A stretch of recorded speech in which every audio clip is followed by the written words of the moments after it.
केडगाव येथे श्री स्वामी समर्थ प्रकट दिनानिमित्त रौप्य महोत्सवी सप्ताह मोठ्या थाटात संपन्न।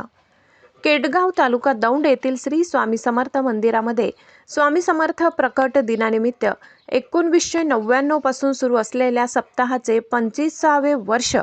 त्यानिमित्त संजय मिश्रा, कार्यकारी संपादक, पुणे अहिल्यानगर यांनी घेतलेला ग्राउंड रिपोर्ट।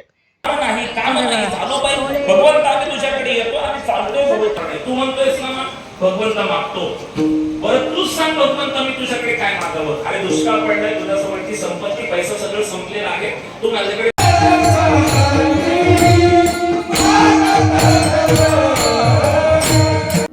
नमस्कार। नमस्ते। मी महाराष्ट्र माझा न्यूज मध्ये आपलं सर्वप्रथम सहर्ष स्वागत करतो। आपण हा जो श्री स्वामी समर्थांचा सप्ताह साजरा करताय, हा रौप्य महोत्सव वर्ष 25वा वर्ष चालू आहे। या 25 वर्षामध्ये आपणास कशा समस्यांना तोंड द्यावं लागलं किंवा सप्त्याची सुरुवातची संकल्पना कोणी केली, मंदिराची स्थापना कशी झाली, याबद्दल तुम्ही थोडक्यात सांगा। आपलं नाव? माझं नाव बाळासाहेब दत्तात्रय बारवकर, केडगाव। मी आज एक स्वामी सेवक, स्वामी भक्त आहे। परंतु 1999 मध्ये ज्या वेळेला मला स्वामींचा परिवार लाभला, मी कर्जत जिल्हा अहिल्यानगर या ठिकाणी 1999 ला आमचे गुरुवर्य आदरणीय पुंडे महाराज यांच्या मठामध्ये गेलो असता मला स्वामी समर्थ हे देव आहेत हे मला 1999 ला प्रथमतः समजलं। त्यावेळेला मला साक्षात्कार असा घडला की मला स्वामींची अजिबात काही माहिती नसताना मी ज्या वेळेला त्यांच्या मंदिरामध्ये गेलो त्यावेळेस एक फोटो होता समोर, आणि त्या फोटो मधून स्वामी अचानक असे बाहेर आल्यासारखं झालं आणि स्वामी मला असं वाटलं की मला काहीतरी दिलेलं आहे।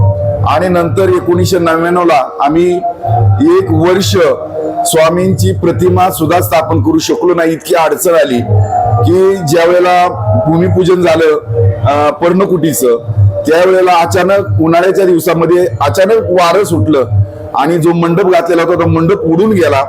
एक 6-7 महिन्यापर्यंत आम्हाला पर्णकुटी बांधता आली नाही आणि अक्षरशः 1 वर्ष पूर्ण होत आलं, आमच्याकडनं काही अजिबात होऊ शकलं नाही। आमचे गुरुवर्य पुंडे महाराज म्हणाले की तुम्हाला केडगावला आम्ही मंदिर देऊ शकत नाही, तुमच्याकडनं काही होणार नाही, आणि त्यांनी आमचं मंदिर रद्द केलं। शेवटी आम्हाला त्या ठिकाणी त्या ठिकाणी जावं लागलं। महाराजांच्या आम्ही हातापाया पडलो, महाराजांना विनंती केली, महाराज आमच्याकडनं चूक झाली, आता असं होणार नाही। आणि 2000 मध्ये आम्ही मंदिराचे भूमिपूजन केलं। 1 वर्षामध्ये मंदिर उभं राहिलं आणि पहिला सप्ताह 2000 साली सुरू झाला। त्यावेळेला जी प्रतिसाद होता हा अल्प होता, कारण स्वामी देवता मला माहिती नसताना सर्व केडगाव वासियांना सुद्धा परिचित नव्हते।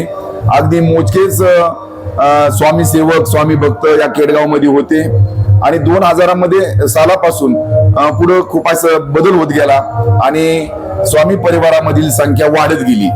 नाही, आपण म्हणतो स्वामी देव देव देव का देव पुरुष का युग पुरुष, काय मानणार तुम्ही स्वामी? आम्ही ज्या वेळेला म्हणजे 1999 ला पुंडे महाराजांच्याकडे गेलो त्यावेळेला स्वामी समर्थ देवता आहे किंवा पुरुष, युग पुरुष आहेत याची सुद्धा मला कल्पना नव्हती।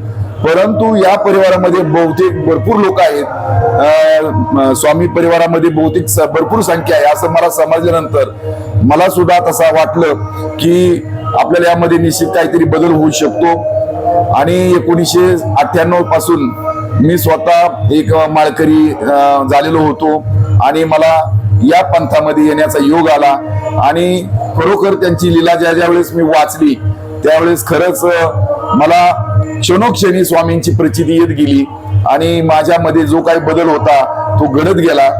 आणि सांगायला एक आनंद वाटतो की माझा जवळजवळ 50-60 लोकांचा परिवार होता आणि 1997 पर्यंत आमच्याकडं जत्रा वगैरे म्हटलं तर बाकीच्या इतर गोष्टी खूप असायच्या, परंतु 97 सालानंतर पूर्णपणे आमच्या परिवारामध्ये बदल झाला आणि पूर्ण परिवार माझा शाकाहारी झाला। आणि तिथून पुढे 1999 पासून स्वामी परिवारामध्ये माझे वडील असतील, माझे बंधू असतील, सर्व परिवार असेल, माझ्या शेजारी पाजारी असणारे आमचे बांधव असतील, बहुतेक सर्वजण या परिवारामध्ये आले आणि सर्वांच्या सहकार्याने एवढं मोठं मंदिर आपण उभं करू शकलो आणि सप्ताह सुरू करू शकलो. आपण स्वामींच्या अनेक कथा ऐकलेल्या आहेत. स्वामींच्या चरित्रामध्ये आपण ऐकलेले आहे की स्वामी हे ज्या गावात जातात त्या गावाचा विकास किंवा गावांच्या लोकांची चिंता त्यांना सदैव सतवायची. ते स्वतःचा कधी विचार किंचित करत नव्हते.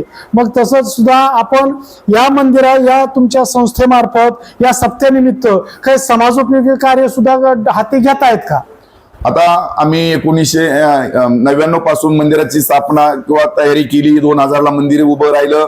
2000 साली आमच्या या ठिकाणी मंदिरामध्ये मूर्तीची स्थापना होऊन अतिशय स्तुती असा उपक्रम आम्ही राबवला.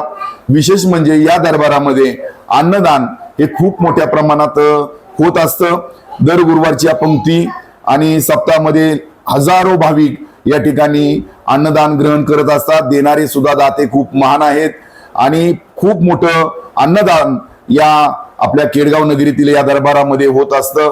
अतिशय समाधान आणि अतिशय आनंद या परिवारातून व्यक्त केला जातो. नाही, स्वामी भक्तांची नाळ धरून किंवा स्वामी भक्तांना सोबत धरून त्यांच्या विचाराला अनुसरून तुमच्या प्रयत्नाने स्वामी भक्तांच्या मध्यस्थीने अनाथांसाठी सुद्धा काही योजना कराव्या अशा तुमच्या मनात आहेत का? आमच्या मनामध्ये जे अनाथ आहेत त्यांना सुद्धा गरजू आहेत त्यांना सुद्धा मदत करण्याची इच्छा आहे आणि आम्ही ती करत असतो. महाराष्ट्र माझा न्यूजसाठी संजय मिश्रा, कार्यकारी संपादक, पुणे, अहिल्यानगर.